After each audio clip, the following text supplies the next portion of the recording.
Lo tau gak sih, hidup di sini tuh kayak drama komedi yang budgetnya gede, tapi pemainnya gak pernah latihan. Bayangin, lagi krisis, harga pada naik, orang pada ngirit, ada yang malah naikin tunjangan sendiri.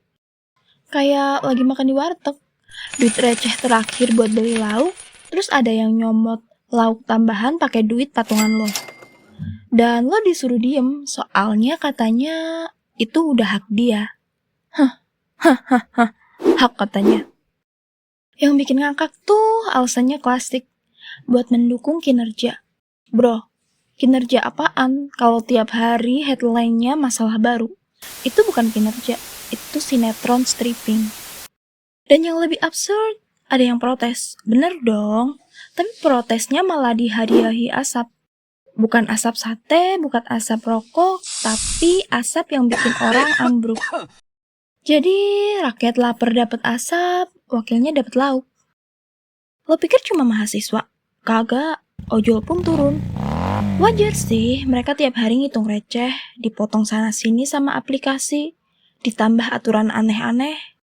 Mereka minta potongan adil, minta tarif jelas.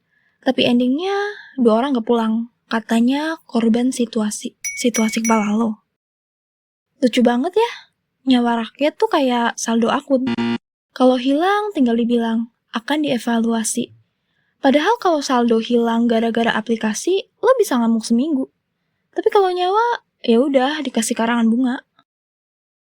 Belum lagi mahasiswa, mereka teriak soal aset yang harus dirampas, soal hukum yang bikin bingung, jawabannya lagi-lagi asap. Jadi bukannya hukum dirapihin, tapi paru-paru mahasiswa yang dirapihin. Gue kadang mikir, apa semua orang ini udah pada kebal asap kali ya? Soalnya tiap tahun isunya gitu-gitu aja. Demo, gas, korban, janji manis, terus diulangi lagi kayak playlist lagu galau. Terus yang paling ngeselin, program gratisan.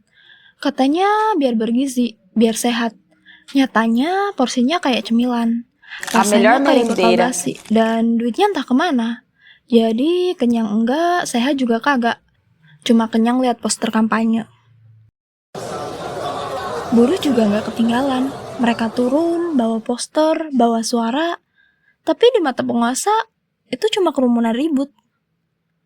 Padahal kalau tanpa buruh, mungkin listrik kantor aja nggak nyala.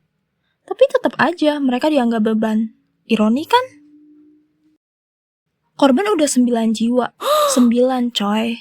Itu bukan angka di scoreboard game. Itu anak, itu bapak, itu temen nongkrong orang. Tapi disebutnya collateral damage. Padahal kalau yang kena keluarga mereka, gue yakin bahasanya gak sehalus itu sih. Lo tahu apa yang paling nyakitin? Semua orang udah bisa nebak ending ceritanya. Janji akan diusut tuntas. Janji akan dievaluasi. Janji akan lebih transparan. Dan ujung-ujungnya gak ada. Sama kayak sinetron, endingnya digantung. Rakyat tuh kayak penonton setia sinetron murahan. Gak puas tapi tetap nonton. Mau berhenti tapi gak bisa, karena ini channel satu-satunya. Yang ironis, mereka bilang demo itu mengganggu ketertiban. Lah, lo tau gak yang bikin orang turun ke jalan siapa? Justru karena ketertiban udah diacak-acak sama mereka, orang gak mungkin rela kepanasan, keciduk, sampai kehilangan nyawa kalau gak karena kesel banget.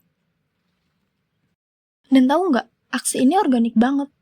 Gak ada aliansi gede yang ngatur. Artinya apa? Artinya orang-orang udah muak, udah gak percaya sama siapapun, jadi bergerak sendiri. Itu tandanya krisis kepercayaan yang lebih bahaya dari krisis ekonomi. Lalu selalu ada suara klasik, kalau nggak suka jangan ribut, kan ada wakil rakyat. Hahaha, wakil. Yang diwakilin siapa? Yang dapat tunjangan siapa? Jangan-jangan mereka cuma wakilnya dompet sendiri. Coba bandingin, mahasiswa nuntut reformasi hukum, ojol nuntut keadilan tarif, buruh nuntut kepastian kerja, semua masuk akal. Tapi yang duduk manis, nuntut makan enak, nuntut kursi nyaman. Jadi, siapa yang sebenarnya rakyat kecil? Lucunya lagi, kalau rakyat salah dikit, hukum cepet banget turun. Telat bayar cicilan aja bisa dikejar. Tapi kalau pejabat ngaco, tiba-tiba hukum jadi kayak sinyal wifi. Nggak nyampe.